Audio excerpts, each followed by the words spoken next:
Ui ha, với tôi chọn mà exam duty cái này á, nào có cái thuộc mình là wa, anh hắn in ton nó xem mấy khó ba, pass lên đủ thấu thì tôi thật chứ là gì mấy chỗ này gì hôm nay ngang ngó, hôm nay gì chạp bệ mang gì là, exam đó tôi pass anh điều lệ thấu thì à, buổi học trình khóc mày, viên sen bốn nilo, để làm gần thôi à, hồi xuân chiến hoa lâu rồi đấy ha, chả chả, hậu sen bốn nilo. How vậy? How rồi chứ ạ? Ngàn bị thun zoom này ha. Anh mầm dìm lầu ra.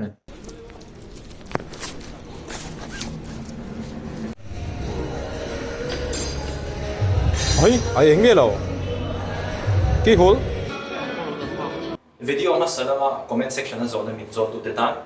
Pantoprazole te rabeprazole, omeprazole te poka zan ma po minute A3.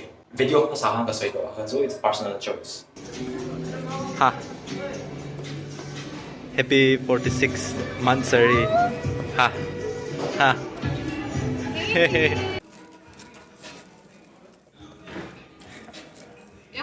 Tuna này tôi hey cái khó tandoori chicken son hey spring roll hey kingfisher anh mà sẽ sprite này à thắc cái lọc sọc cultivating wow this is me trying spring roll for the first time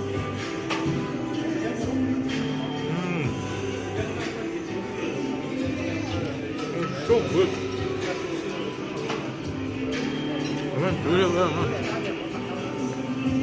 A sauce kind mềm. 아 소스 타가 맛에 좋은 내용 Zan dar so aria cái tụi tôi không thấy. Nó sẽ không đồn đâu. Nào thuộc lại thôi.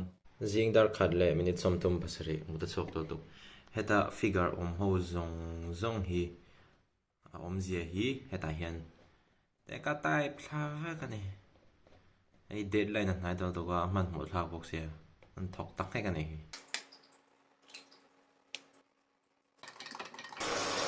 Với trong hàng exam duty cái này đấy à, tôi đã hẹn lunch cái đó na, cabbage, alu, brunchen, artui, zoledar. Mo, nimin pia, niriat kanin molecules MDPI impact factor 4.927 à, paper thargan publisha, ka IG apo ka posa, in huang hian, ka IG at jazhmar mo. Kami draw na ha. Chakok may kami draw na ha. Impact factor po 4.9 line niya. Duty hun sung hi rate hel duga 10:30 to 1:30 niya. Đây là tram tối luôn. hair gel thar ka leya heting hiri ka mang thina Maggi weight loss nan Maggi pang hian weight ka loss thina chili powder a thak ti mani ka lekha arong renga ta nia sen hnu renga ta thak lawa chuan artui Gym hi ka regular to em lawa chan chu buai na chu ma chon tian room ko workout trina. Emi push up ti na tu kan ya. Chuan 10 kg dumbbell bang hi kan ni ba. Hian room ko workout trina. Ti da han lu ka meta in bola ya ma se. Has to wine for dewa tak sa tilong nan. Workout lu kom nimina chest ka tia foi na hianin shoulder, back, bicep, tricep. Lemo ko nga tak sa tiloma in bolon. This is my favorite shoulder exercise. Lateral dumbbell raise. Kung sam hi som parieta gym ka kalai khan mi nang tui manalom. Tu ma jon gym poi kal manalom india. Tu na po PhD ka tito a ni gym ka kal man to zo no. Kasi ka workout ka shoot zo no. San zo ni ka da kar som ni pali ka ne ya.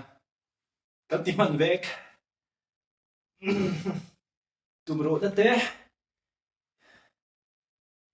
Tak na nena nun man chuan physical health na pang bo kan maintain na zirna bo kun kan invest how stop making excuses, just do it. Video ma sa han engting e games te khel ve shin dom thosia addiction te computer games khel addiction te tingi overcome india beef farm fourth semester ka zilhan in ka shia Dota khel na sa to ko wangin pharmaceutical technology at back paper ka niya kada tang khanin hostel ka room om na ka sana kamra sa topar bula a room bula ka in san phea chuan ka thian kom thin ho te kha ka kom tha phei bak thap lo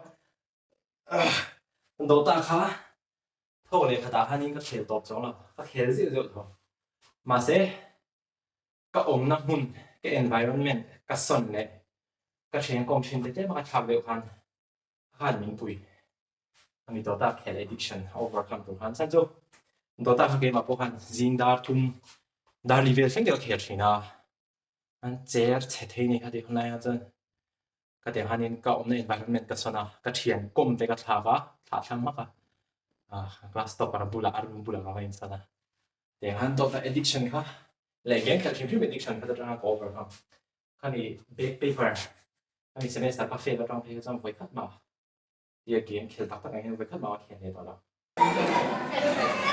bánh trắng được ai đâu có ai đâu.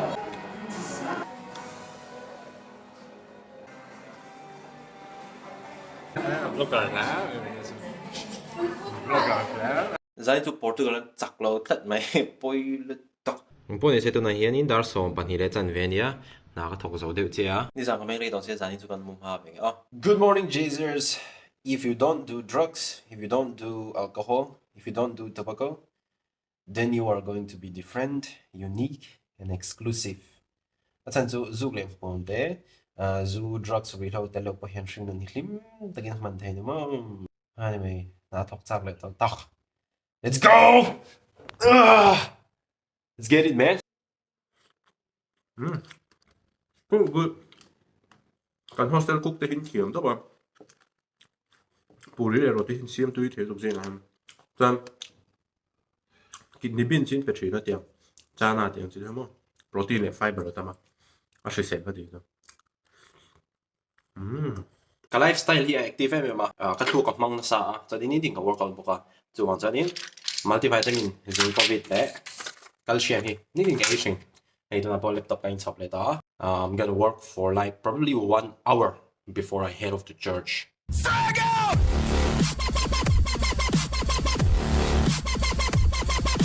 Không bằng.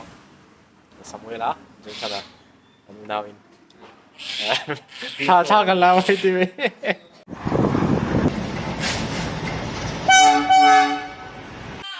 Hay là nó xem 15 years ago, no, not that day. Tụi này hiện dar thu mà nhá, cái không bằng à, cho nên dar à, các số liệu hay đó nè, chúng mình mà dar thu lệ, dar là in gar chú, tiếng nào thì cái hai thà, rồi nào có thông đồng. Okay, let's get back to work, man. Sayang